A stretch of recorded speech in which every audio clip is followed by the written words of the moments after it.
Imagine not making it to heaven, but the prostitute does. Well, Rahab might well beat some of us there. And her story is wild. You see, back 40 years ago, when Moses sent the first spies to Canaan, they had the time to inspect the country and even break some fruits back from it.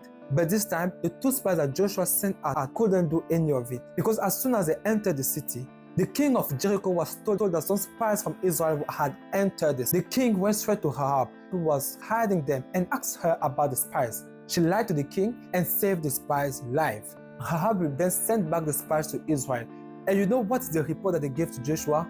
Exactly what Rahab, a prostitute, had told them. Truly, the Lord has delivered all of the land into our hands. Rahab was a harlot, but she still had enough faith to say, "For the Lord your God, He is God in heaven above and on earth beneath." Paul will even go ahead and praise her faith. But hasn't she lied? Of course she lied, and the Bible mentioned it. Not as an example to follow, but to show us how perverted the society was, to the point where the only good action she made came after a lie. And God used what was good in her, but never commanded a sin. People often ask, why would God instruct Israel to come to Canaan and steal land from the people who were already there?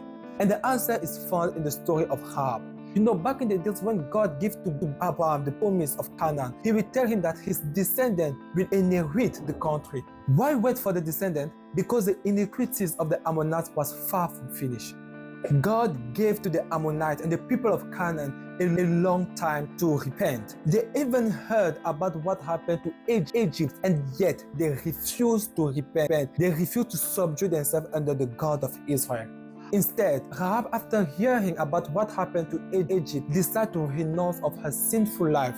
And by doing so, she became an example of what would have happened to the people if they have accepted the God of Israel. What about us? Will we do as Rahab did and renounce our sinful life?